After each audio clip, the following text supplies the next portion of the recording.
me posait une question. Il dit, Papa Albert, je voudrais savoir c'est quoi la vision de notre église. La vision de notre église, je voudrais comprendre ça et j'étais en train de l'expliquer. Et la raison d'être de notre église, et j'étais également en train de l'expliquer, et j'ai compris qu'il était nécessaire que parfois on revienne sur ces principes. Donc ce matin, nous allons parler de la marque d'authenticité du disciple de Jésus-Christ. Voilà. Seigneur, nous te disons merci pour ce moment. Nous prions que toi seul, le véritable de Jésus. Amen. Amen. Dans l'Ancien Testament, la phrase « les pauvres » avait un sens bien plus large que la pauvreté matérielle. Les pauvres étaient les nécessités, spirituellement parlant, ceux qui ne pouvaient que dépendre de Dieu en toute humilité et simplicité. Alors, pourquoi je suis en train de parler de cette phrase comme telle? Je parle ici de l'humilité. L'humilité. L'humilité. L'humilité. L'humilité. Quelqu'un se rappelle de ce que j'ai dit, non? Ah ah. Ok. Nous parlons de ce que l'Ancien Testament dit, mais nous allons voir aussi un peu ce que Jésus dit dans le Nouveau Testament. Lorsque Jésus parle de pauvres en esprit, il se réfère à ceux qui n'y avaient aucun autre recours, sauf Dieu lui-même. Ceux qui dépendent de lui en toute humilité, en toute sincérité. Être pauvre en esprit veut donc dire quoi? Parce que nous comprenons Jésus qui dit « Heureux les pauvres en quoi? Car... » Alors, quand nous comprenons cela, nous avons parfois l'impression de dire que être pauvre, ici veut dire qu'au fait on n'a rien, on n'a pas de richesse, n'est-ce pas, non? Et on dit non, il est écrit « Heureux les pauvres, car ils verront Dieu ». Non, non, non, hein. Ce n'est pas parce que tu es pauvre que tu vas voir Dieu. Ici, le mot pauvreté est utilisé dans le sens que tu ne dépends que de lui. Alors, un de mercredi également, je parlais de dépendre de lui et de faire sa volonté et de répondre à sa gloire et de faire sa publicité. Vous savez que parfois, quand on veut prendre certains exemples, on est un peu comme buté. Mais parfois nous sommes tentés à voir ce qui est fort, ce qui est clair et que tout le monde peut en réalité reconnaître que c'est le cas. Je vais prendre donc des exemples simples. Admettons que vous avez un roi dans le pays. Si nous étions dans un royaume, il y a un roi. Quelles sont les personnes qui vont être élevées au poste de souveraineté? Quelles sont ces personnes qui vont être élevées, par exemple, comme ministre, comme député, comme sénateur? Parce que pour le roi, il n'y a rien d'élection. On est d'accord? Le roi, lui, nomme. C'est pas pareil comme dans une présidence. Dans une présidence, il y a une partie qu'on nomme, il y a une partie qui est élue. Nous avons vu le dimanche passé, c'est quoi être élu? Parce que nous sommes des élus. On est d'accord? Mais là, nous parlons d'une nomination. Qui mérite une nomination? Oui, mais c'est quoi, quand on dit membre de famille, là, c'est quoi? Oui. Mais parlez, c'est ça ce que vous dites, mais vous avez peur. Parlez. Celui qui est intime, celui qui a du sang royal, n'est-ce pas, non? Mais laissez-moi vous entendre que tu peux avoir le sang royal, mais ne pas être nommé par le roi. Oui, mais faire confiance comment? On va te faire confiance comment? Donc, tu es assis à la maison et puis tu te fais confiance. Parce que parfois notre difficulté à nous, dans certains milieux, c'est parce que tu ne connais pas ce qu'il faut faire et tu es là et puis tu dis, je suis dans une société, on ne me voit pas, j'ai faim, hein, je suis là, on ne dirait même pas que j'existe. Maintenant, on va aller, il y a un chef. Le chef doit nommer les gens. Vous êtes dans cette entreprise. Lui va nommer qui? Faux. Faux. Celui qui fait le travail, qui s'abat, qui transpire là. Zéro. Lui là, il fait bien son travail, il va avoir son argent, et puis c'est tout. Zéro. Celui qui fait les éloges du chef. Celui qui élève le chef. Regardez bien ce qui va se passer. Je vais reprendre. Moi, c'est pourquoi je parlais de loi. Quand tu as un sujet de roi, même ton travail vient de la bonté du roi. Ah, je ne sais pas s'ils m'ont compris. C'est-à-dire, si tu travailles, ce n'est pas parce que tu es intelligent. Si tu travailles, c'est parce que le roi a voulu que tu travailles. Parce qu'il y a les intellectuels qui ne travaillent pas. Amen. Et donc, si tu travailles, tu dois être reconnaissant à qui? Au roi. Maintenant, à cause de ton travail, il y a certains avantages. Les avantages qu'on te donne, c'est qui sont de ton travail. Tu ne dois pas manger ça. Tu dois donner à un autre pour que lui il chante les éloges de qui? Du roi. Et puisque tu fais chanter les éloges du roi, ça va monter au roi. Alors, puisque ça monte au roi, tu trouves la faveur du roi. Et le roi va t'élever dans les grades les plus élevés.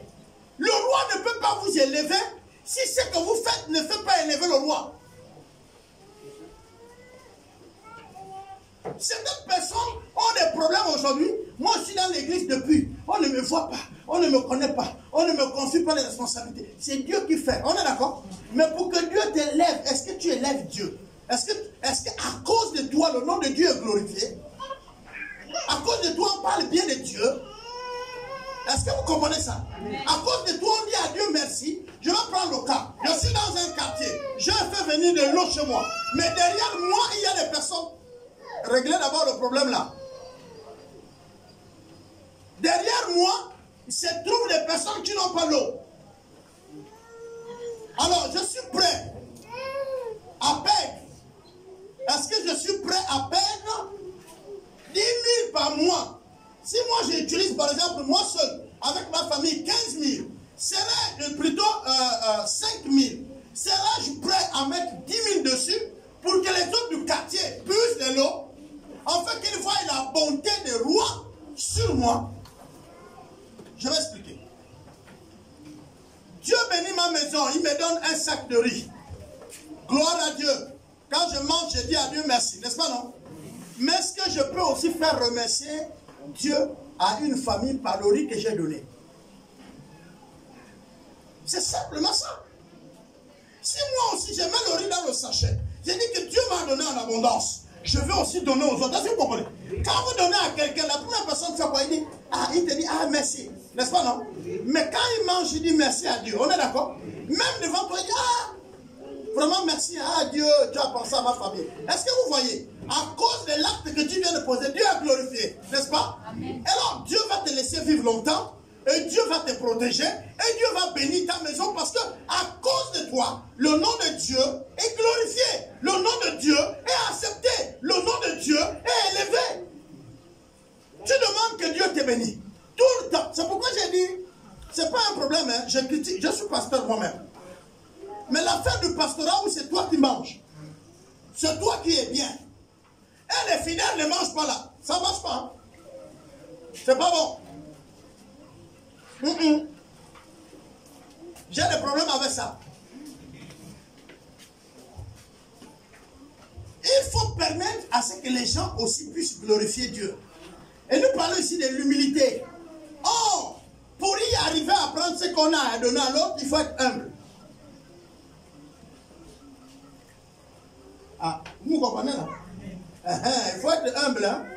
Parce que quand tu estimes qu'ils ne sont pas de ta classe, tu ne te vois pas descendre jusqu'à eux. On est d'accord, non? Et parfois, tu dis qu'ils ne sont pas de ta classe. Et tu vas vers eux, ils vont te donner le tubercule. Et puis tu attrapes le sachet là, parce que c'est pas venu du magasin, c'est un sachet qu'ils ont mis les tubercules dessus. Donc tu tiens un petit pot comme ça. Oui, merci maman. Tu jettes dans ton véhicule à l'arrière là. Hein? Mais tu penses qu'ils n'ont pas vu comment tu as tenu le sachet? Ils ont bien vu comment tu as tenu le sachet. Si tu tiens le sachet comme ça, est-ce que tu mangeras le tubercule? Tu vois? Et là, le nom de Dieu n'est pas glorifié. Non. J'ai été abandonné. Pour ceux qui vont à Libreville par la voie économique, après Kazmabika, après la Lopé, vous avez le village de Kazmabika et puis vous avez abandonné. Et je suis allé là-bas en mission. Ce n'était pas la mission pour ouvrir une église tout de suite, non. Mais j'étais en train d'aller voir la possibilité d'ouvrir l'église. Et donc, il n'y avait pas de chrétiens là-bas. J'avais un véhicule à ma disposition et un chauffeur. Et quand nous sommes arrivés, on nous a reçus. Les villages, c'est comme ça. On vous appelle chez le chef, on vous reçoit et puis on a préparé les repas.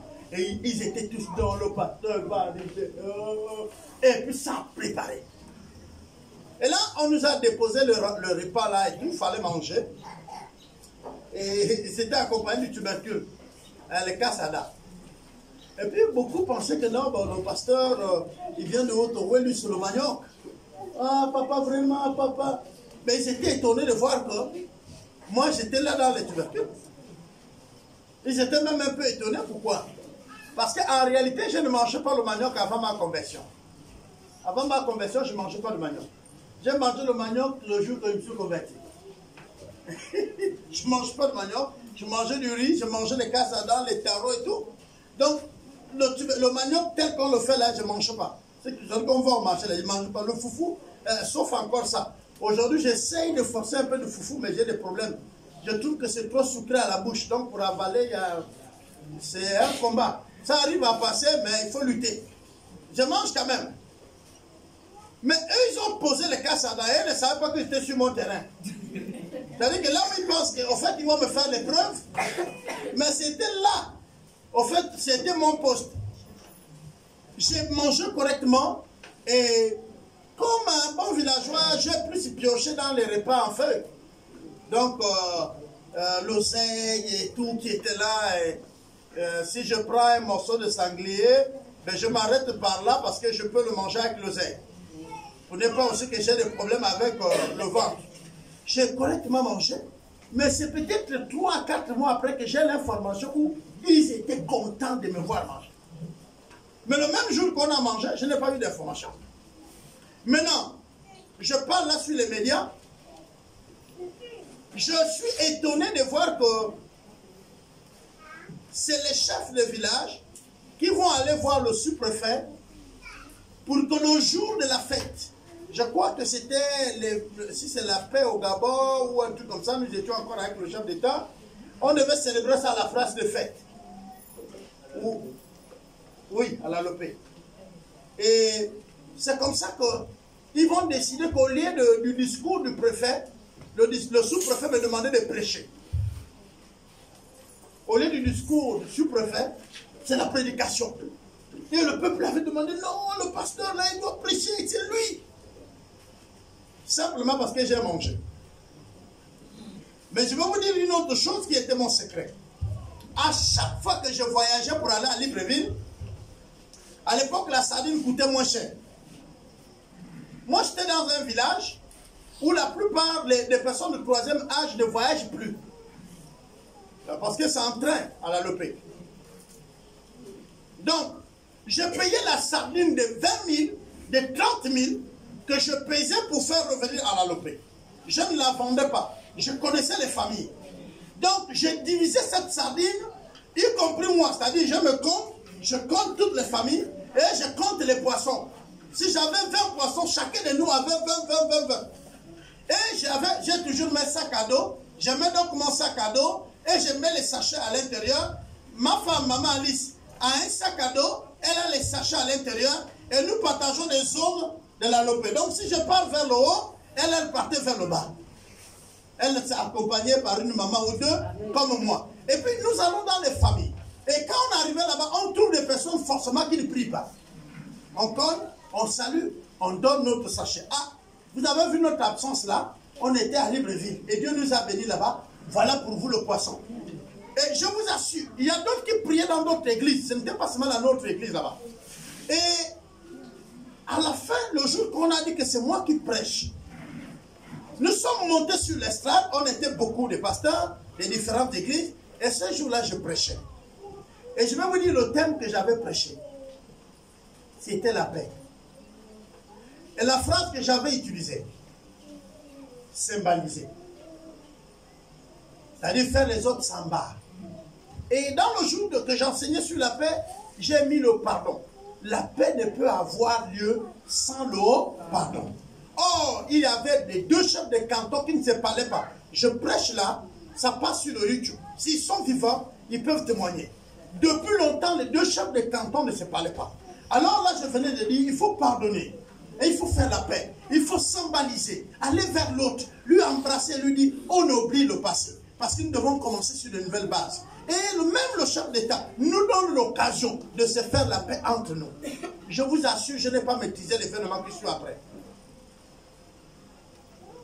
Les gens ont commencé à se déplacer sur l'estrade, la place de fête là, pour s'embrasser, se demander pardon. Dans le peuple, ça a commencé à s'embrasser pour demander pardon. Les gens ont commencé à se demander pardon. Les gens pleuraient. Et ce qui va clouer le clou, c'est que le chef de canton qui est à gauche, et tout le monde sait que les deux ne s'entendent pas, va vers l'autre.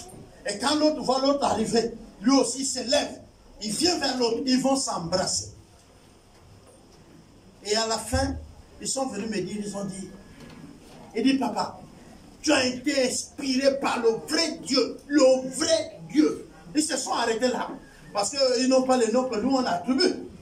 Mais ils disent, Njambé, le vrai Dieu, le vrai, le redoutable. Parce que pour eux, il peut y avoir beaucoup de dieux, mais il y a un seul.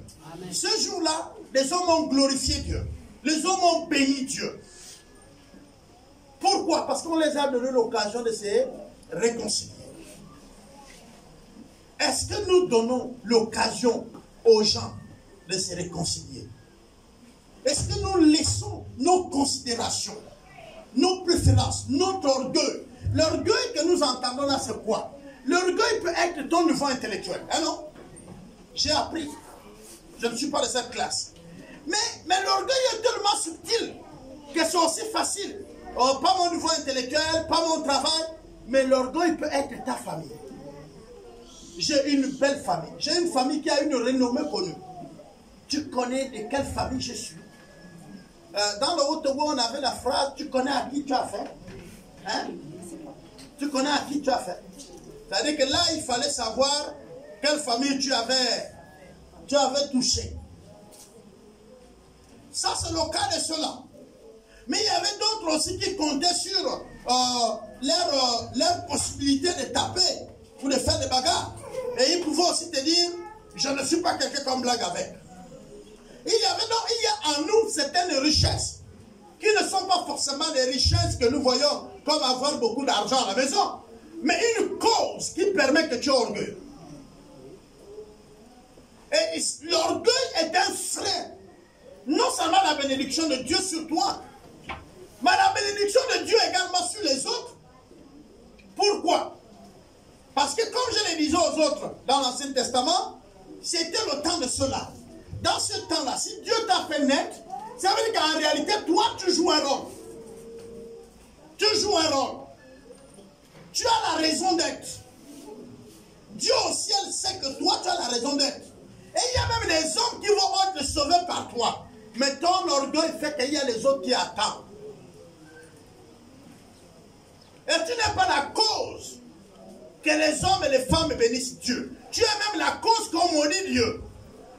Comment peux-tu attendre que Dieu te lave quand c'est toi qui fais qu'on méprise Dieu? Vous savez, dans mon esprit, il y a beaucoup de choses qui défilent. Nous sommes là, par exemple, en période d'élection. Vous allez voir que les gens qui veulent que leur candidat gagne, ils vont venir chanter les éloges de leur candidat. On est d'accord? Mais quand ils chantent les éloges et que le candidat gagne, qu'est-ce que vous voulez que lui puisse obtenir? C'est que le candidat les lève. On est d'accord? Mais vous chantez l'éloge de votre Dieu quand? non, le Gabon ne connaît pas Dieu. Vous dites votre quartier ne connaît pas Dieu. Vous dites vos parents ne connaissent pas Dieu. Il fut un temps, à l'époque de l'ancien chef d'État, on disait que même quand les ministres viennent faire les cérémonies de retraite de idiots, c'était parce que le discours était trop idiot aux parents. La retraite de que nous sommes en train de faire là, tout ce que vous voyez là, c'est grâce au chef de l'État. Grâce à Omar Bongo, que nous on a eu tous. Et puis bon, à un moment donné, les parents disent, mais attends, vous ne gagnez plus rien de vous-même que... Mais c'est la vérité. C'est la vérité dans son cas. Pourquoi? Parce qu'on avait les gars, par exemple, nous parlons avec Papa Moumessi, quelqu'un qui avait un niveau CE1, mais qui allait en Italie, il revenait comme cadre. Je dis CE1. Il va en Italie, il revient, il est cadre. Il est cadre dans sa société. Comment il ne vous dira pas grâce à lui?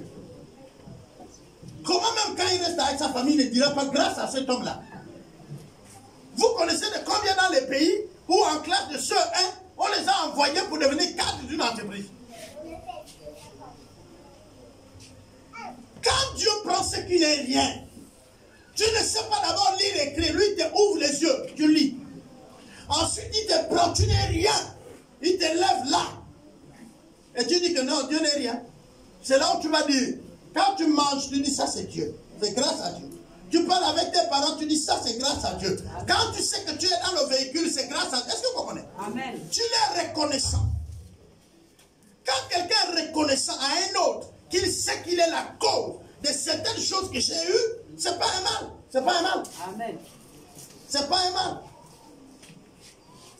On est reconnaissant à un plus grand pour qu'il nous élève plus. Je ne sais pas si vous comprenez. Et quand vous partez vers les plus bas, dites que vous me voyez vous donner là. C'est parce qu'il y a un plus grand qui m'a donné. Donc nous tous, nous devons être reconnaissants au plus grand. Est-ce que vous comprenez? Si tu viens parler de toi, oui, je suis fort, parce que tout ça, c'est grâce. Lui peut-être. Et ça, c'est l'orgueil. Dire que c'est toi-même, c'est l'orgueil. Quand toi-même, tu sais que c'est lui qui a fait que tu deviens. Et l'orgueil présente quoi? Alors qui te fait chuter? C'est le plus grand. Vous savez, certains de nos grands ont perdu les postes. Même, on va parler dans le gouvernement actuel, dans notre pays actuel, pas parce qu'ils ne sont pas bons, mais parce que quand on les a élevés, ils ont oublié que c'est un homme qui les a élevés. Ils ont pensé que c'est parce qu'ils ont fait l'école. Est-ce que vous comprenez ça? Et on les a descendus pour les montrer que vous êtes bien. Malgré tes diplômes, tu n'es rien. Parce que c'est un homme qui élève un autre. Amen. Frère Willy, les militaires passent en grade, n'est-ce pas? Est-ce qu'il n'y a pas un conseil qui décide de vous faire passer en grade? Assis là-bas, les robots. Assis là-bas, les robots. Les quoi? Donc c'est un homme qui élève. Si tu veux être élevé par l'autre, sois humble. Amen. Si tu veux être élevé par Dieu, il demande la même chose, l'humilité. L'humilité. Si tu n'es pas humble, tu ne peux pas être élevé. Et je vous dis, même Dieu utilise les hommes pour élever les hommes. Amen. Dieu l'a toujours fait. Mais là, le problème des enfants de Dieu, je suis la tête et non la queue. Vous êtes là dans une administration, vous prétendez être la tête. Et donc, vous n'avez pas à vous soumettre à la queue. Hein, non? Mais je vous ai dit ici que les païens et les chrétiens sont élevés par Dieu. Est-ce que vous savez ça? Amen. Les païens et les chrétiens sont élevés par Dieu. L'histoire de Joseph. Joseph se voit roi. Joseph voit son père et sa mère s'incliner. Ses frères, on est d'accord? Mais il habite sur une tente. Où? Dans la plaine, quelque part. Dans un hangar. Dans une maison à tôle. Dans une maison tête-à-tête. Il n'est pas dans le royaume. Son peuple là-bas, le milieu où il vit, ce n'est pas organisé à un royaume. Mais regardez les voies que Dieu va utiliser. Dieu va utiliser la jalousie qui est déjà dans le cœur de ses frères. Les frères, ils vont être jaloux de lui, sans pour autant se rendre compte que c'est le couloir que Dieu ouvre. Amen. Un ne le tue pas. Mais il faut le vendre. Quand il le vend, il ne le vend pas à ceux qui reviennent de l'Égypte avec l'argent. Et il le vend à ceux qui vont vendre. C'est un concept bizarre, hein? Parce que si ceux qui revenaient de l'Égypte avaient l'argent, ils pouvaient acheter Joseph et ils partaient avec eux pour les servir. Non, c'est ceux qui sont en train d'aller vers l'Égypte, vendre le matériel qu'ils ont. Donc ceux qui sont même accablés d'argent. Donc ça veut dire que Joseph n'a pas été vendu très cher. Parce qu'il voulait se débarrasser de lui. On va vendre Joseph. Joseph arrive en Égypte. Joseph a grandi dans une famille où Joseph ne manquait de rien. Il était aimé, il avait les plus beaux vêtements. Est-ce que Joseph connaissait servir? Non. C'est pourquoi il va aller au service, à l'esclave. Là-bas, il apprend à servir. Parce que la tâche qu'on lui appelle, c'est la tâche de servir l'Égypte. Être leader veut dire serviteur. Amen. Mais Joseph, il a été toujours servi. Il n'a jamais servi. Alors on le rabaisse pour qu'il soit serviteur. Il soit humble, de manière à ce qu'il va accepter de servir les autres. Joseph va donc travailler chez Potiphar, avec ses mains, avec ses pieds. Il va se bagarrer, il va transpirer. Mais la Bible dit ceci, tout ce qu'il faisait, Dieu venait bénir là. Est-ce que vous comprenez? Et puis, Potiphar commence à être prospère. Seulement Potiphar peut refuser de lui envoyer, même de parler de lui au roi. Ça va empêcher qu'il arrive là où Dieu veut. Alors, Dieu va permettre encore une autre chose. C'est qu'il soit mis à l'épreuve. Ok. Est-ce qu'il y a des gens qui ont eu le bac cette année? N'est-ce pas? Ok. Est-ce que vous avez remercié vos enseignants qui étaient durs? Vous avez dit merci à ces enseignants-là? Est-ce que vous avez dit merci à vos enseignants? J'insiste. Pour la plupart du temps, vous avez dit, oh, on a pu s'échapper. Le gars a été dur. Mais on est passé, alléluia, n'est-ce pas? Mais vous n'avez pas compris qu'au fait, c'était lui votre allié. La femme de Potiphar pouvait être décapitée par Joseph. Joseph pouvait décider de tuer maintenant la femme de Potiphar. Qu'il a accusé sans raison, n'est-ce pas? Mais quelle est l'occasion? Joseph doit quitter l'esclavage pour attendre le bon moment pour qu'il soit roi. Mais Joseph n'a pas de maison.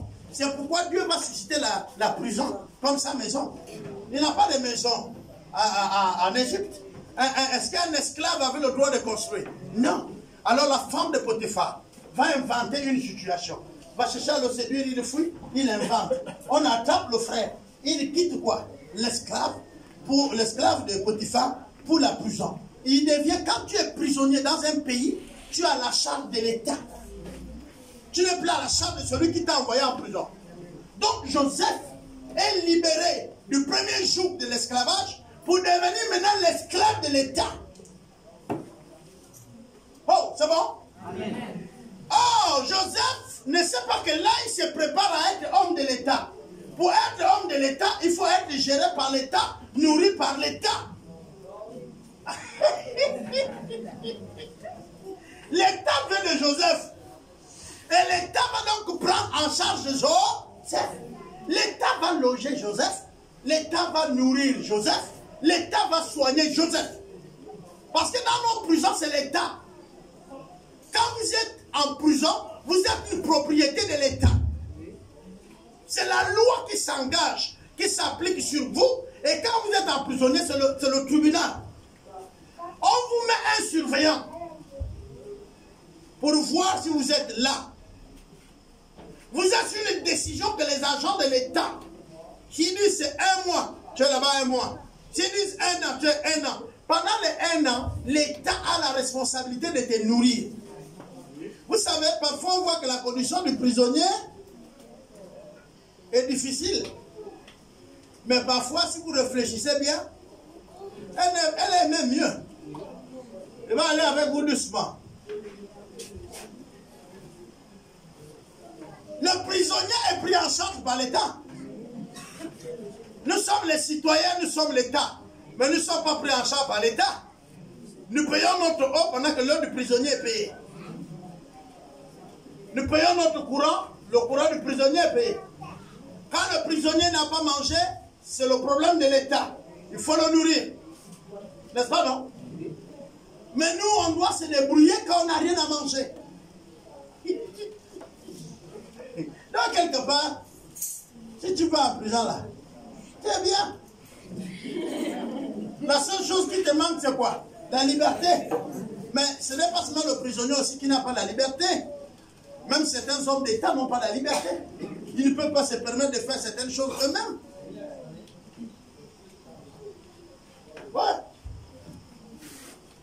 Il y a des postes dans l'État où tu ne peux pas quitter ta maison pour aller rendre visite à tes parents.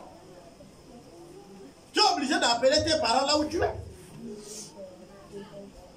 Il y a un comédien qui a dit, le président commence par paix, le prisonnier aussi c'est par paix.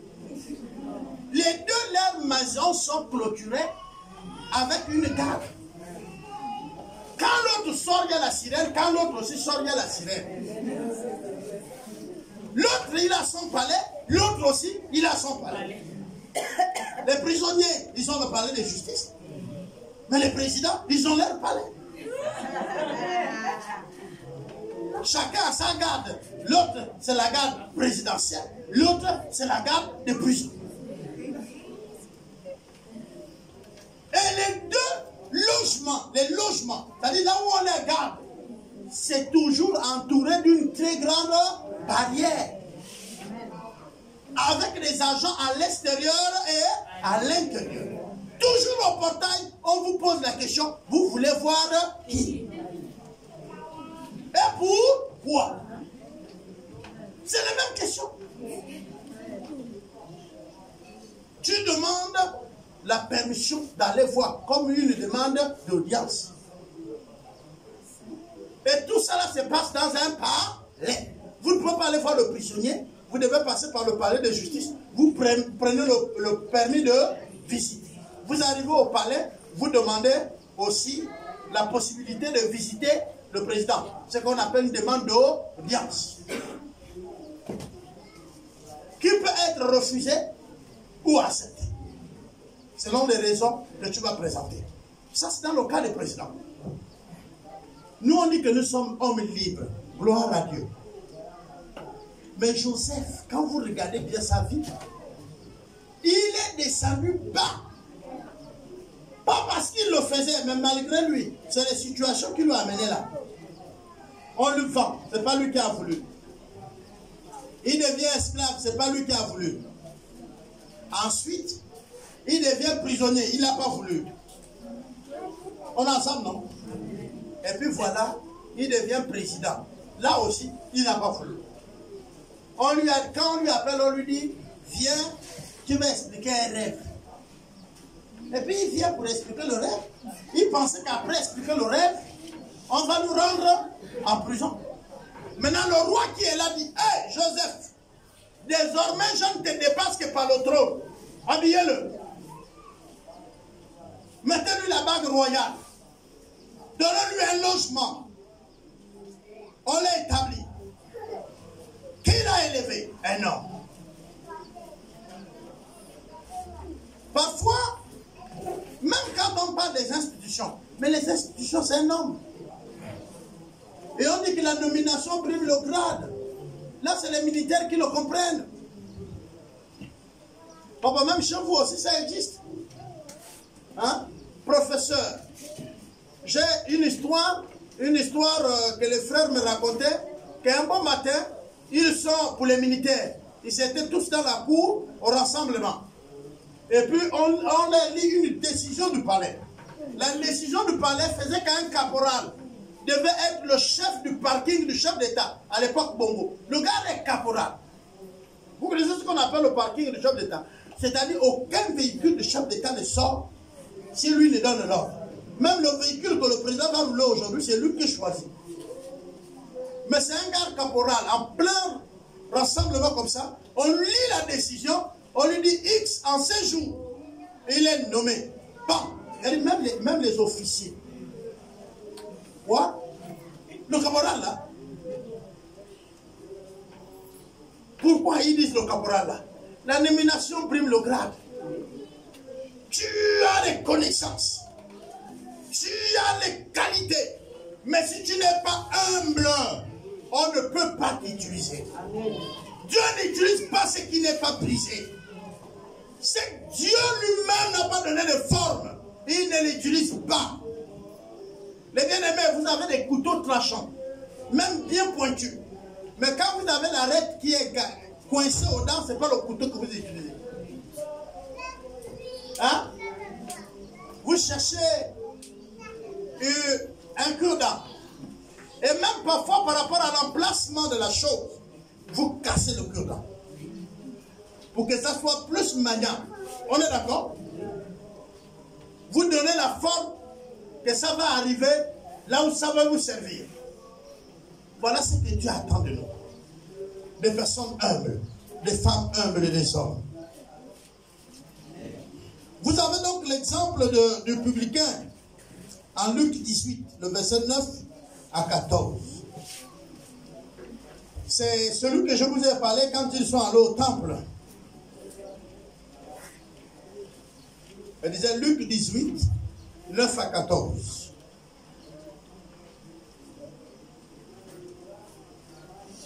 Vous avez un pareil donc à Matthieu, un pareil à Matthieu 5, le verset 33. En 2 Corinthiens 6, le verset 10.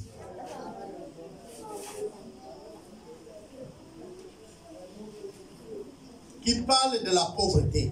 Mais la pauvreté qu'on parle ici, c'est la manière où, c'est-à-dire, toi-même tu n'as rien. Toi-même tu n'es rien si ce n'est Dieu. Vous voyez? C'est-à-dire, tu es pauvre. Tu n'es rien. Tu n'as rien si Dieu n'intervient pas. Et c'est la même chose. Quand on prie le soir, Seigneur, garde-moi et mes enfants. Il faut que tu te sens inutile. Pour que Dieu intervienne.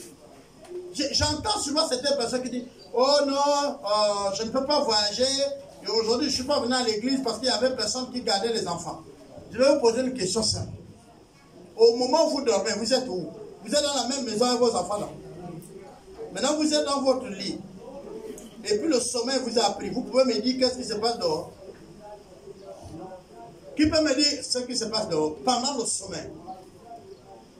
Maintenant, en ce moment-là, qui garde ton enfant? Tu n'as même pas souvenir que tu as l'enfant. C'est vrai que bon, quand il fait jour, hein, non? Souvent les vieux disent quand lui-même il est venu rendre. Parce que quand le sommeil te prend, tu ne sais pas là où tu es. Et le matin, Dieu il vient, il te rend sur le lit. Oh, tu te réveilles. Oh, il est venu te rendre. Il est venu te rendre. Il faut que nous comprenions ceci. Même quand nous sommes dans la maison, c'est Dieu qui prend soin de nous tous avec nos enfants.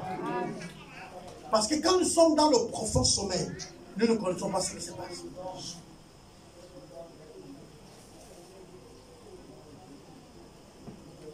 Quand nous sommes dans le véhicule, que ce soit nous qui roulons ou quelqu'un d'autre, nous ne maîtrisons rien.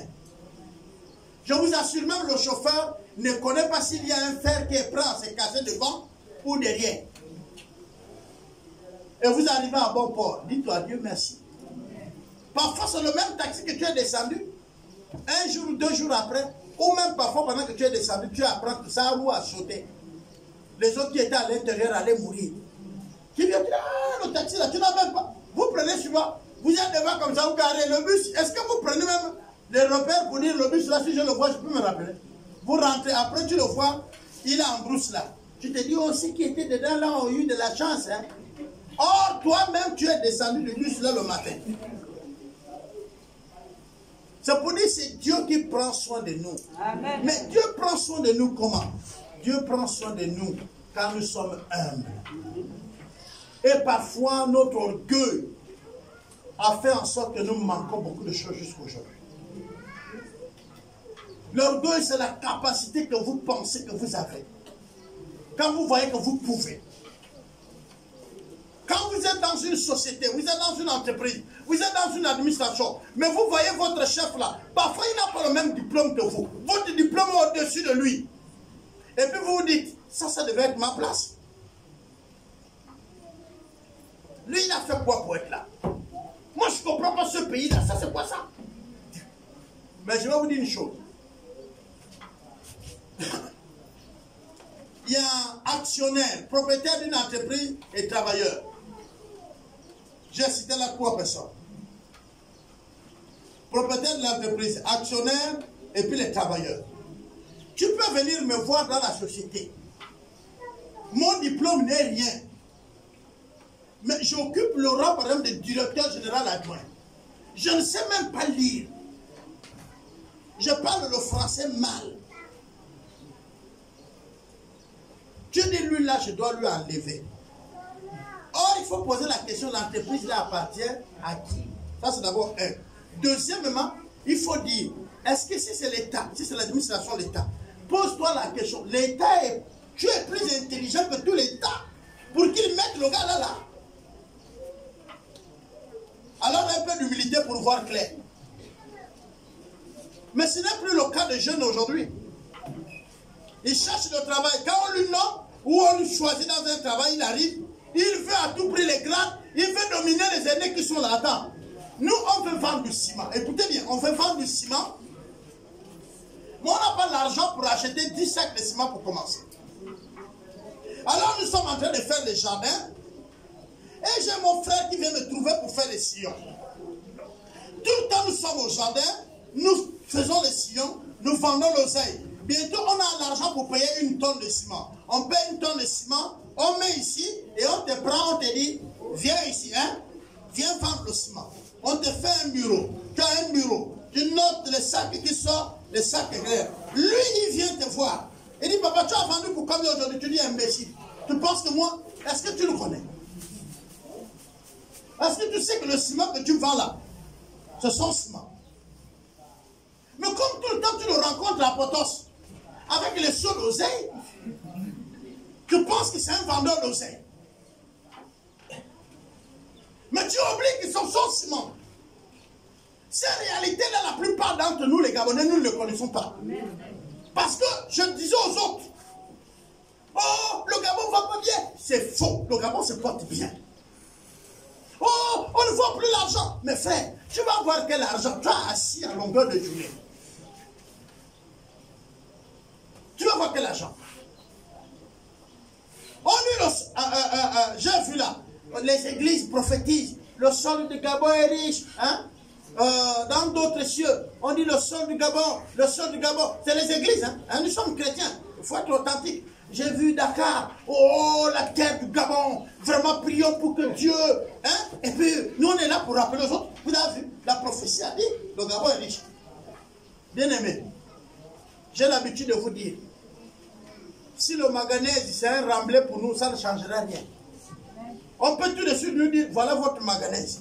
Nous on va faire le remblai des maisons. C'est-à-dire on crée, on remble la maison, on met le ciment dedans.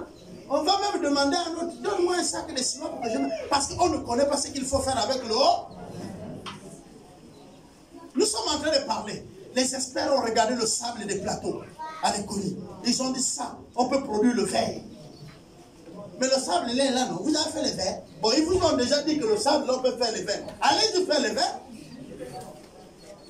Chez nous, on vous dit remuer la terre, poser les graines et vendre le fruit. Vous ne faites rien. Et vous dites on est pauvre. Humiliez-vous. Vous n'allez jamais devenir riche si vous ne remuez pas la terre. Jamais. Il y a l'argent. Mais l'argent est chez quelqu'un d'autre. Pour que ça vienne chez vous, il faut que vous vous humiliez. La main qui donne est plus haut que la main qui reçoit. Non, moi je ne comprends pas. Mais regardez les amis burkinabés. Je prends juste l'exemple. Ils arrivent parfois avec des diplômes. J'en ai un qui est un ami. Il est architecte. Il venait dans le but de construire les maisons, de nous aider. Mais quand il est arrivé ici, c'est dur. Il a vu que c'est dur. Le gouvernement ne connaît même pas où est la place de l'architecte. Attends, je vais construire ma maison, je vais appeler un architecte. Et puis nous-mêmes là, on sait. Donc je vais lui donner 500 000 cadeaux parce qu'il a dessiné un truc sur papier. J'appelle un maçon. Il dit, papa, pique là. Tiens, là. Allez, fais. Papa, combien de chambres? 3. On va utiliser même 2 par ici, 2 par ici. On dort, non? l'architecte cherche le travail, il n'y a rien. Le gars a fait les champs. Il est parmi ceux qui vous donnent la nourriture à Potos. Il a fait les champs vers Boumo Yali. Il a fait les champs. Il a fait les champs. Il a planté. Il a planté. Il a vu qu'on vient payer. Voilà. On paie. On paie. Un seul sillon, il peut avoir 20 000 quand il le vend. Le matin, là. 20 000. Un sillon.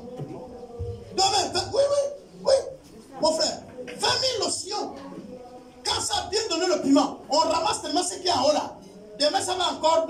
Les autres qui sont noirs là vont encore rougir. Et d'autres qui sont petits vont grossir sur le même sillon. S'il fait 3 mois pour vendre le même sillon, il est tranquille. Un seul sillon peut le donner 100 000. Mais je vous pose la question. Vous êtes à la maison. Vous attendez le concours de l'administration. Hein non? Vous attendez ça? Moi, on ne vous pointera jamais 20 000 la journée. Asseyez-vous. Regardez combien les 20 000 donnent. Calculez ça fois. Je dis bien, fois 30 jours. Ça vous donne même une liberté. Par exemple, pour ceux qui servent Dieu, tu peux venir à l'église, à ta réunion que tu veux. Pourquoi? Parce que tu es homme d'affaires. Vous, quand vous entendez homme d'affaires, c'est qu'il faut que vous avez des immeubles, vous construisez des... Mon n'arrive pas aux immeubles sans remuer la terre.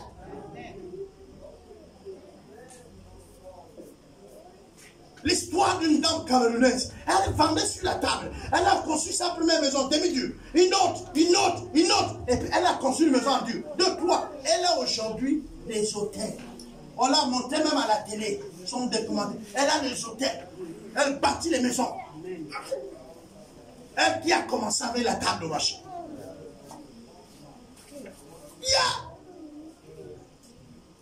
Moi, j'ai un doctorat plus 3. Je voyageais avec un jeune Gabonais. C'est à notre honte, je le dis. Nous sommes en train. Et il dit à son frère, ils sont déjà terminés les étudiants. Il dit à son frère, là je m'en vais là, mon oncle m'a dit qu'il m'a trouvé un petit oué là. Le mot c'est le oué, non? Voilà. Il m'a trouvé un petit oué. Mais moi je lui ai dit, si ça n'atteint pas une brique, qu'il lâche. Ah, bah, vous savez, c'est les affaires de quelqu'un dans le train. Mais ces jours-là, c'était devenu mon affaire. Je l'ai dit, tu as dit quoi? Mais mon frère, le billet que tu as pris du train, là, c'est le père ou la mère qui t'a payé ça? Ou non? Mais c'est à quel moment tu vas être toi-même ton responsable? Donc il faut 1 million parce que quoi? Tu as quoi? Vous comparez les salaires des personnes qui ont travaillé 20 ans avant vous. Je ne sais pas si à l'école là-bas, quand vous gagnez les diplômes, on vous présente les salaires qui équivalent au diplôme. Je ne sais pas qui vous dit ça. Le Gabonais, il sait compter des millions, mais il ne sait pas comment les avoir. Quel est le problème qu'on a? Vous pensez que s'il n'y a rien, on ne gagne rien, les autres seront au marché en train de vendre le moutouki que vous voyez là. Non, on ne gagne rien, et puis il est là. Faites les calculs. Toi, tu as au moins la maison de ton père et ta mère. Tu ne loues pas. Pour commencer. C'est déjà une richesse. L'autre, quand il vient, il loue. Il paye la carte de séjour. Il paye les patates. Et il vend que ça. Parfois, il fait une semaine, il n'a vendu que peut-être 2 pantalons. Et vous dites qu'il ne gagne rien et il est là. 3 jours après, vous êtes étonné de voir qu'il a un véhicule. Et puis c'est vous encore qui êtes les premiers. Ah, lui qui est venu hier. Il a amené le véhicule. Et ils ont un objet, moi j'appelle ça la mallette diplomatique. On ouvre comme ça. Il y a 2 élastiques sur le côté. Cigarette, bonbon. Il est au bord de la route. Il a commencé comme ça dans votre quartier avec les bougies.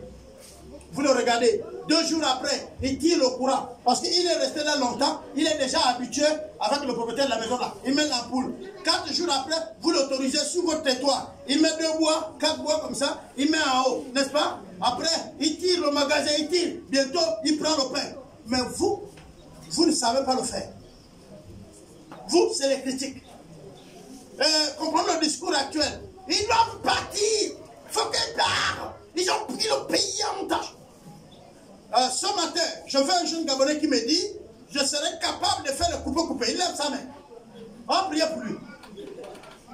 Tout à l'heure, là, quand on va finir le culte, on va payer les coupés. Mais ce n'est pas les Gabonais qui le vendent. Il faut mesurer les conséquences. Quand on veut faire le béton, même dans nos propres maisons au quartier, quel Gabonais accepte de venir tourner le béton? Qui? Un bac plus 4.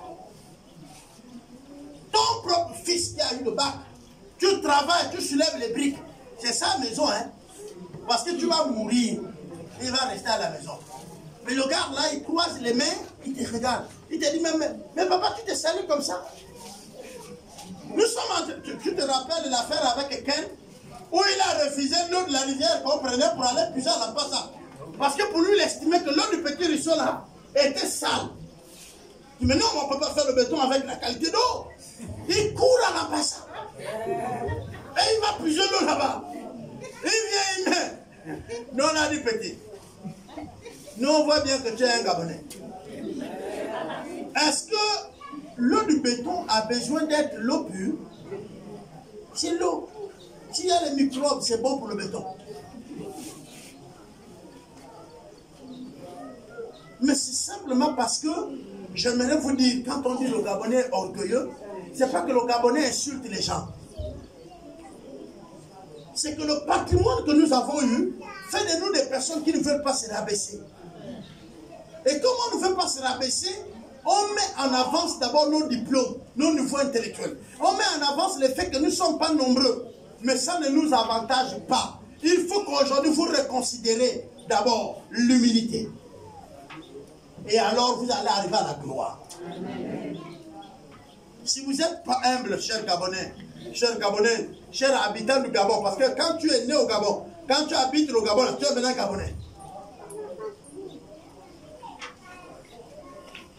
C'est un signe authentique que vous êtes disciples, l'humilité. L'humilité montre que vous avez connu Christ et que vous êtes convertis. Malheureusement, même les chrétiens ne sont pas humbles. Même les chrétiens ne sont pas humbles. Parce que si les chrétiens étaient humbles, alors là, je ouvre un autre volet, je vais le fermer, vite on va aller à la Sainte-Seine. Vous connaissez l'histoire d'Abraham? Abraham a eu combien d'enfants? 2. Les 2 enfants sont restés avec Abraham. Les enfants qu'Abraham a eu après, il faut les laisser faire. Voilà. Ça là, je peux te donner les versets bibliques. Je sais qu'après la mort de Sarah, Abraham a épousé une autre femme. Je peux te donner les passages bibliques. Je dis que j'étudie mon travail, que tu me payes, c'est ça. Mais ce n'est pas de ça que je parle. Abraham a eu 2 enfants qui ont eu la bénédiction et la promesse. Les 2 enfants, on a qui et qui? Ok. Maintenant, je vais vous poser la question aujourd'hui. Il a dit, allez-y, assujettez la terre, vous allez la dominer, et tout, et tout, et tout. Je vous pose la question. Abraham était quoi? Abraham était un homme d'affaires. C'était un gars qui faisait le business. C'était un commerçant. Vous savez ça? Bon. Maintenant, aujourd'hui, il n'y a que les Arabes, les musulmans, c'est-à-dire les enfants de l'autre enfant, qui sont restés avec le volet d'Abraham. Maintenant, nous, qui disons, nous sommes les héritiers, les fils d'Abraham, les fils de la promesse. Vous vendez quoi? Vous ne vendez rien. Vous faites seulement le bruit. Le fils d'Abraham, fils d'Abraham. Après, vous partez voir les cousins pour dire, s'il te plaît, je n'ai pas la sardine là, donne-moi la sardine, je vais mettre un peu dans l'oseille pour mes enfants. Lui-même, il te dit encore, toi, je te connais. Tu ne payes pas les bons. Non, je vais payer. Non, tu ne payes pas. Hein? Mais tu as dit que tu es la tête. Je suis la tête et non la queue. Faut répéter. Hein? Le Dieu de ceux habite à moi. Vous ne connaissez pas le chant là? Mais on va le chanter. Pourquoi vous refusez? Je suis la tête et non la queue. On est la tête, c'est là où il y a tout, non? Le cerveau, les réflexions, tout c'est dans la tête, non? Est-ce que vous êtes la tête? Quand le vent souffle, l'herbe des champs ne vous enseigne-t-elle pas? La Bible dit que observez la nature, elle doit être capable de vous enseigner. Quand le vent siffle, qu'est-ce que l'herbe fait? Hein? Ça bouge, non? Mais ça bouge dans quel sens? Il suit le vent, n'est-ce pas, non? Mais les arbres, là, ils font quoi? et résiste. Et souvent, qu'est-ce qui se passe? Il se casse. Il y a eu le cas où vous les Gabonais là, que nous les Gabonais, on a dit on a tout. Maintenant le temps là, l'herbe doit suivre le vent. Nous sommes à une période où votre diplôme n'égale à rien. Votre diplôme n'est égal à rien. Vous avez eu les bacs. Mon frère, papa Moumessi et moi, on dit quand vous avez le bac et que nous on prend le pont, qui va arriver avant? Hein? Le pont, non? Bah alors, vous ne voyez pas que les bacs sont remplacés par les ponts? Parce que tout simplement, on est d'accord. Il y a ceux qui vont administrer, il y a ceux qui vont dans l'administration pour administrer, il y a ceux qui vont faire la politique pour la gestion du pays, mais il y a ceux qui doivent financer. Et pour les finances, pour devenir des hommes d'affaires, on n'a pas besoin d'un grand niveau. On a besoin de savoir lire et écrire. Je vends mon ciment, j'ai mon magasin de vêtements, j'ai mon magasin de boîtes sardines. Je vous dis encore, et je le répète, Toto a dit, je vais être idiot. Le père de Toto était un professeur d'université. Il a fait de hautes études. Chaque fois que Toto et son père sortent au bord de la route pour attendre le taxi, il y a un idiot qui passe. Quand il arrive à l'école, le maître lui pose la question. Il dit, qu'est-ce que vous aimeriez devenir demain? Les enfants lèvent les mains, moi monsieur, moi docteur, moi enseignant. On dit toi, Toto là, moi monsieur, on dit toi. Il dit, moi j'aimerais devenir idiot. L'enseignant dit quoi? Toto, comment? Il dit oui, moi c'est idiot, idiot. Pourquoi? L'idiot c'était l'idiot que vous entendez là. C'est le collègue de son père. Son père à l'école primaire avait un ami et son ami n'a pas fait de hautes études. Quand ils vont arriver à un moment donné, ils vont se perdre les vues. L'ami de son père devient commerçant.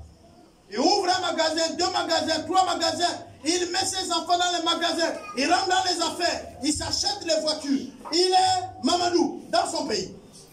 Alors, quand il va arriver à la situation du père de Toto, il rentre à l'étranger avec tous ses grands diplômes. Il est professeur. Et on connaît qu'ils sont payés 1 million, n'est-ce pas, non? Voilà. Il est professeur. Et le matin, Toto et son père, le professeur, viennent au bord de la route. Et ils attendent les taxis. Le collègue de son père, qui a plein de magasins, passe là avec sa grosse voiture, et parfois précédé ou suivi par ses enfants, qui chacun d'eux a un véhicule pour se rendre dans son magasin qui est dans un autre arrondissement. À chaque fois qu'il arrive là, il gare, il salue son ami, et le professeur nous salue, ah, ça va mon ami? Oh. Et puis quand il passe, il dit, regarde-moi l'idiot là. Tu vois, il dit regarde-moi l'idiot. Il insulte le commerçant, il dit, ça c'est un idiot. Et le fils ne fait qu'entendre. Seulement ce que lui ne sait pas, c'est que le fils se rend compte que l'idiot a le véhicule. Et l'idiot, il passe. Et la maison de l'idiot n'est pas loin. L'idiot a toute une grande barrière qu'il a conçue, plein de cités dedans, dont ses enfants sont logés à l'intérieur. Et le fils dit, wow, moi j'aimerais être idiot. Il dit, parce que l'idiot a des voitures, l'idiot a des maisons. Qu'est-ce que vous voulez de la vie? Quand on dit que vous avez des diplômes? Ou quand on dit que vous mangez à votre faim? Quand on dit que vous ne devez rien à personne? Qu'est-ce que vous voulez de la vie? C'est ce qui va déterminer ce que vous allez faire. J'ai l'habitude de nous dire ici, paraître et être, c'est 2 choses. Paraître, c'est pour autrui, on veut épater les gens. Mais être, c'est ce que tu es. Or, il faut qu'on soit. Il faut qu'on soit. Il ne faut pas chercher à paraître. Vous voulez avoir des diplômes, d'accord. Moi, je te dis, si c'est avoir le diplôme pour créer des richesses, d'accord. Mais si c'est pour que tes diplômes là, tu nous épates avec, ça ne sert à rien quand tu ne peux pas manger. Ton diplôme ne te sert pas quand tu ne manges pas, quand il ne te fait pas manger. Une de mes prédications ici, je vous ai dit ceci. Dans un village où il y a la rivière, et dans les rivières, il y a les poissons. Les poissons là, on peut les vendre tout de suite et les gens payent. L'État dit il faut former les gens pour qu'ils deviennent des experts de pêche. Pour former un expert en pêchologie, il faut que le gars, après les 7 ans, on est d'accord? Pendant les 7 ans-là, on fait quoi de poissons? Hein? Bon, maintenant, moi, je prends ma canne à pêche. Je prends mes hameçons. Je tombe dans les lacs, je tue. Il m'arrive de vendre à l'école. Il m'arrive de vendre ce que j'ai tué par mes hameçons ou les filets que j'ai mis. Entre vos experts à l'école et moi qui vous vends un peu de poisson de temps en temps, qui est l'expert? Hein? Parce que quand les experts aussi vont terminer, quand ils vont arriver, il faut qu'ils créent les stratégies de pêche. C'est-à-dire que eux, après les 7 ans, ils ne viennent pas pêcher, hein. Ce n'est pas eux. Eux, ils sont les experts. Ils vont nous enseigner la conservation du poisson, la transformation du poisson. Ils ne rentrent pas à l'eau. Maintenant, qui va aller pêcher? Parce que c'est vous qui avez les méthodes de pêche. Vous venez me dire, le poisson peut se conserver en le séchant, avec du sel ou par le feu. Vous le fumez. Le poisson peut aussi se conserver dans la chaîne de froid. Tu utilises déjà un mot? Pour moi, il faut me dire congélateur. Chaîne de froid, il y a un problème. Bon, moi je suis assis, je t'écoute. Et tu m'as appelé. Et tu dis, il faut qu'on me fasse quelques méthodes élémentaires pour être un pêcheur. N'est-ce pas, non? L'hameçon s'attache. Pendant que je m'assois là, les poissons meurent de vieillesse. Donc, je préfère aller jeter mon hameçon là-bas. Est-ce que pour mettre les filets, il me faut à peu près un peu d'études? Il me faut savoir nager. Je mets mon filet ici. Le poisson qui passe par là, il se coince. Et je le prends, je le vends. Tu me donnes l'argent, je mange. Le reste des poissons, je mange. Je continue à vivre. Je ne refuse pas qu'il y a des métiers qu'il faut aller se faire former. Je ne refuse pas qu'il faut des écoles pour qu'on a des cadres, on a des hauts cadres. Je suis d'accord. Mais à un moment donné, on ne fait pas ce qu'on a appris. On ne fait pas forcément ce qu'on a appris. Ce qu'on a appris peut nous aider demain. Moi, je commence avec mon jardin. Je vends les fruits, je vends les fruits. Il va arriver un moment où j'ai beaucoup d'argent. Il faut que j'apprenne la gestion, j'apprends l'investissement. Mais si l'école que j'avais fait, c'était l'investissement, je n'aurais plus un problème. Parce que j'ai appris à comment investir. Est-ce que vous comprenez? Et je saurais faire de bons choix. Quand il faudra aller discuter sur le domaine d'investissement, mon étude va être un support. Mais il a fallu que je plante d'abord. Que je plante. La transformation du manioc aujourd'hui, tout le monde le sait. Les terres dans d'autres milieux, les terres ne produisent plus rien. La terre du Gabon, comme on l'entend, nous sommes peu. Mais je vous dis que les forêts, les plaines gabonaises, vous pouvez planter le manioc. Vous n'allez pas l'arroser, vous n'allez pas mettre l'engrais et vous aurez le tubercule. Et pourtant, nous, si ce n'est que la façon même de faire le manioc là, on ne connaît plus rien d'autre. J'étais surpris et je vais vous dire une chose. Actuellement, par exemple, il y a mes frères de West Afrique qui sont rentrés dans le business du manioc ici, vous ne connaissez pas. Mais je vais vous enseigner. Maintenant, vous voyez que le manioc se fait rare parce qu'il paye ce que les mamans amènent là. Hein? Ce qui est dans les sachets. Et ils payent tout, ils mettent dans les conteneurs. Les conteneurs vont à Libreville, pas pour vendre à Libreville. Le manioc sort.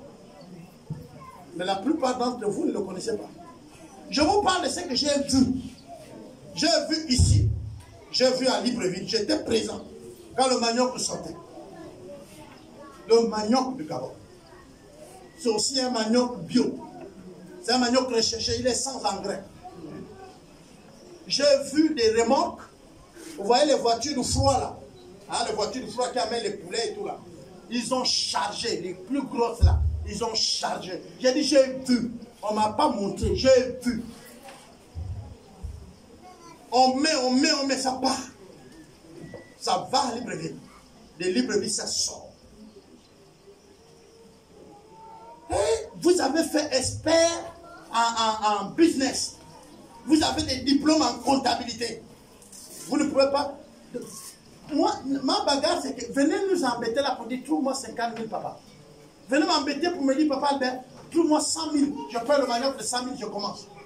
Non, embêtez-moi pour ça. Ne me dis pas trouve-moi 1000 francs pour le taxi. C'est quoi ça? Embêtez-moi. Tu vas faire le business. Embête-moi. On va souffrir peut-être 1 semaine, 2 semaines, mais à la fin du 2e mois, je vais trouver les 100 000. S'il faut que je m'en vais construire la maison de quelqu'un parce que je m'y connais, je vais t'amener 100 000. Mais tu investis. Dans cette église-là, on a dit, on veut les gens qui investissent, on soutient. Personne. Même les tables au marché, on y a. Il y a encore des places. Au moment où vous avez cherché, vous n'avez pas tapé sur les bonnes personnes parce qu'en réalité, on a des conseillers de mairie qui sont les membres de nos églises. On a les gestionnaires. Vous avez demandé à qui? Vous êtes allé dans le marché pour dire je cherche la place. Tu n'auras pas. C'est pourquoi je vous dis revenez vers nous parce qu'on peut dire à un conseiller. On peut aller voir un conseiller de mairie pour dire trouve-moi une place à la mairie. Vous me comprenez? On peut le faire. On va aller aussi voir le maire pour dire monsieur le maire, pardon. On a aussi un de nôtres. Mais c'est pourquoi le maire est là, non? Est-ce que vous savez qu'on a voté le maire pour ça? Mais oui, le maire va trouver une place. Il va trouver. Le maire va trouver. Quel que soit le temps, il trouvera. Mais regardez, j'étais en train de chercher. L'autre fois, je priais, je dis Seigneur, permets qu'il y ait des personnes qui veulent faire la restauration. Parce que nous souhaitons faire dans la restauration. Je te rappelle que c'est mon projet. Je dis Seigneur, je veux faire dans le commerce du ciment. Trouve-moi des personnes qui peuvent gérer. On n'en trouve pas les frères. Hein? On n'en trouve pas. Qui est capable de s'asseoir là? Tu ouvres le dépôt, lui il vend. Tu commences à le payer petit à petit. On n'en trouve pas. S'il y en a, venez me voir. On va concevoir le projet pour que d'ici dans 2 ou 3 mois, on lance notre chaîne du ciment. Vente de ciment. Venez me voir. Vous ne cherchez pas le budget. Vous commencez comme actionnaire avec nous. C'est-à-dire que ce que nous on va te payer ne serait pas d'abord beaucoup. Mais plus on vend, plus ça va monter. Plus que tu es à l'intérieur. Donc tu es actionnaire. Venez nous trouver. Je suis là, je vous attends. Je dis, je vous attends. Si vous n'avez pas pour commencer, moi j'ai pour commencer, puisque j'ai un emploi. Parce que l'erreur que beaucoup font, ils disent non, l'apôtre n'est pas là, il est pasteur à l'EDC. Oui, mais je travaille aussi. Hein? Je suis pasteur ici. Mais je suis aussi responsable des pionniers africains. Là-bas aussi, on me paye. Oh, on me paye là-bas. Je dis, oh, il vit de 10 000 francs. Ce n'est pas moi qui finis votre argent. Voilà. Hein? Parce que le pasteur Alexis aussi il travaille. Le pasteur Tunda, il travaille. Le pasteur, Jean Assina, il travaille. Le pasteur Lebogo, il fait la maçonnerie. Il faisait déjà taxi ici quand il partait. Et donc, il sait se débrouiller avec ses mains. C'est parce que lui, quand on l'a envoyé au Konja, on lui a dit, attention, ne pars pas au champ, ne pars pas à la pêche. Parce que si tu pries pour les gens, tu pars là-bas, tu les énerves dans les chasseurs, les démons, ils vont te fuser là-bas. Ne pars pas. C'est pourquoi il est assis. C'est nous qui lui avons dit, c'est comme les enseignants. Il ne faut pas aller à la chasse ou à la pêche. Sinon, tu es liquide. Les villageois, tu es liquide. Voilà, c'est tout. Donc, c'est la même chose. Nous, on dit à nos pasteurs, vous êtes affectés quelque part, il ne faut pas devenir pêcheur là-bas. Ils vont dire, tu finis le poisson de l'air fleuve. C'est la mentalité des Gabonais. Ils vont te flinguer. Donc, reste là. Ce que Dieu te donne, tu manges. Et puis, on est critiqué par vous. Oh, il ne faut rien. Ils attendent seulement que notre argent, mais votre argent, c'est aussi notre argent. Oui, oui, on en a ensemble. Oui, oui. Ils avaient tout ensemble. Voilà. C'est ça. Que le Seigneur vous bénisse. Soyons humbles afin que Dieu nous élève. Soyons humbles afin que nos autorités nous élèvent. Soyons humbles afin que nos leaders nous élèvent. C'est l'humilité qui nous fait croître. Seigneur, merci.